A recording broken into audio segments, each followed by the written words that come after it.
प्रधानमंत्री नरेंद्र मोदी ने e conclave के जरिए दरअसल संबोधित किया और नई शिक्षा नीति के फायदे गिनवाए।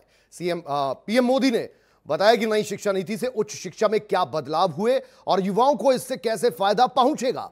पीएम मोदी ने कहा कि राष्ट्रीय शिक्षा नीति के संबंध में यह कॉन्क्लेव बहुत महत्वपूर्ण है। यह भी खुशी की बात है कि राष्ट्रीय शिक्षा नीति आने के बाद देश के किसी भी क्षेत्र, किसी भी वर्ग से यह बात नहीं उठी कि इसमें किसी तरह का पक्षपात है या किसी एक और ये झुकी हुई है। कुछ लोगों के मन में यह सवाल आना स्वाभाविक है कि इतना बड़ा सुधार कागजों पर तो कर दिया गया, लेकिन इसे जमीन पर कैसे उतारा जाएगा। यानी अब इसकी निगाहें इसके लागू होने की तरफ हैं।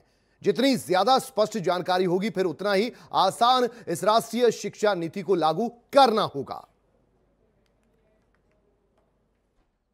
3-4 साल के व्यापक विचार विमर्श के बाद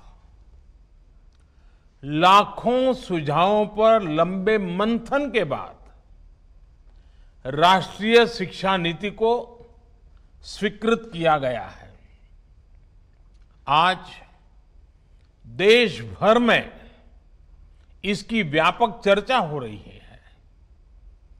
अलग अलग क्षेत्र के लोग, अलग अलग विचारधाराओं के लोग अपने व्यूज दे रहे हैं, राष्ट्रीय शिक्षा नीति को रिव्यू कर रहे हैं।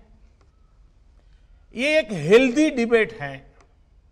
ये जितनी ज्यादा होगी उतना ही लाभ देश की शिक्षा व्यवस्था को मिलेगा। तो शिक्षा नीति पर मोदी मंत्र क्या क्या कुछ है। कहा कि इस शिक्षा नीति में हाउ टू थिंक पर बल दिया जा रहा है। व्यक्ति जीवन भर किसी एक प्रोफेशन में नहीं टिका रहेगा, तो अब बदलाव की पूरी गुंजाइश होगी। स्टूडेंट्स के लिए समाज के आखिरी छोर पर खड़े स्टूडेंट्स तक पहुंचने का माध्यम भी इस शिक्षा नीति में दिया गया है। इसके अलावा राष्ट्रीय शिक्षा नीति में डिग्निटी ऑफ टीचर्स का भी विशेष ध्यान रखा गया है। और क्या कुछ खास है। लाखों सुझावों पर और लंबे मंथन के बाद यह नई राष्ट्रीय शिक्षा नीति सामने आई है। यह कहना था प्रधानमंत्री मोदी का और कहा कि आज देश भर में इसकी व्यापक चर्चा हो रही है, लेकिन इसकी मुखालफत नहीं हो रही।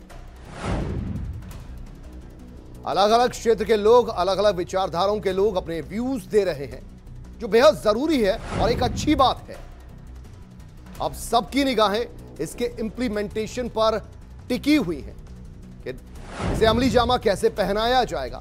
देश का एजुकेशन सिस्टम अपनी वर्तमान और आने वाली पीढ़ियों को फ्यूचर रेडी रखे। फ्यूचर रेडी होना बेहद जरूरी। आज के बदलते दौर में, बदलते समय के साथ नई विश्व व्यवस्था खड़ी हो रही है।